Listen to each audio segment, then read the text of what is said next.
Parts of the question for St Matthew's was, how do they get to know their children better? How do they find out about their children, who they are, what their history, what their background is, what's the best process for doing that?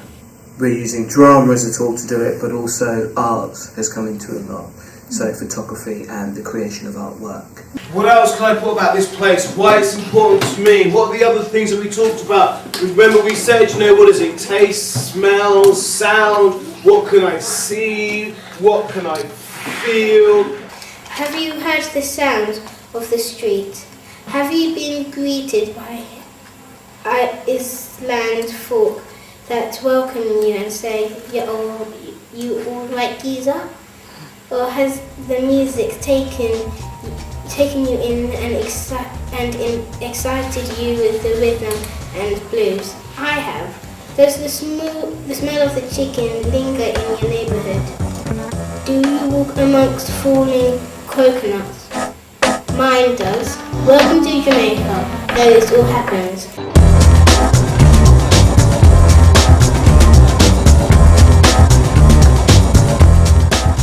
It's called What's Your Story? And so essentially we were trying to find out what the story was of the children. So we wanted to find out our children, find out about their families and their communities, and see whether by them leading, whether it would influence them. And by knowing about your children, you can adapt your curriculum even as a starting point to help you teach your lesson. So it was about engagement and motivation.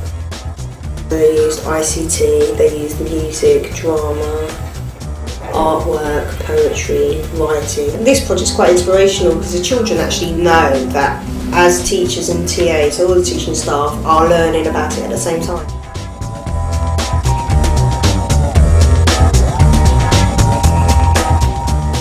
With the reception, we looked at the story of the Three Little Pigs and we role-played it, we story-told it, we made pig masks and wolf masks, and we created 3 houses. Year 1 was a very successful class, but their story was about their locality. So we did a project based on our locality with them, and went off to the river, and they learned how to use cameras for the first time independently, and they were able to capture images. And they also learned how to work well as a group, which was something that was a bit of an issue prior to this project, because they had to work together to create. What they decided to do was to create a huge kind of montage of what they saw. This is the start of our story. We just took all pictures like this, and it says, hello, we are class 1. With that, with the boats and all the fish and stuff. This is what I was talking about.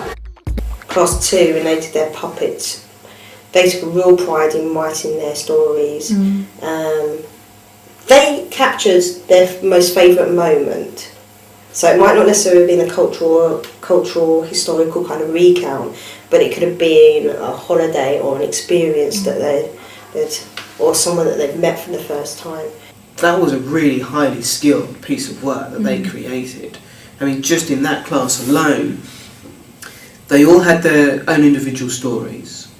They then, in groups of 3, 4, 5s and 6, decided on one story that they would like to share. They turned that story, the story and artwork, into scripts that they typed up. They added music and sound effects, and then they performed those.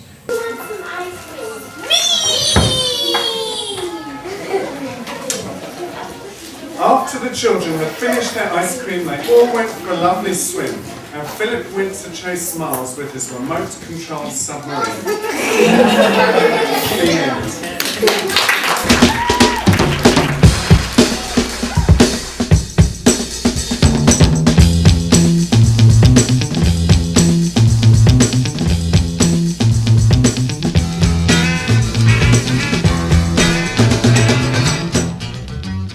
Our parents really did want to come and and see what their children had been up to. And they came to the exhibition. It showed the best of the children because we were actually wanting to know about them, And just felt quite proud. of who they are and where they came from. And they didn't know that before. Yeah, so you had a change of kind of like a pride and respect for themselves. So that was I would love them to continue doing this, to continue having, even if it's a Watch Your Story week, something where they explore this, because now the children have an understanding of what it is.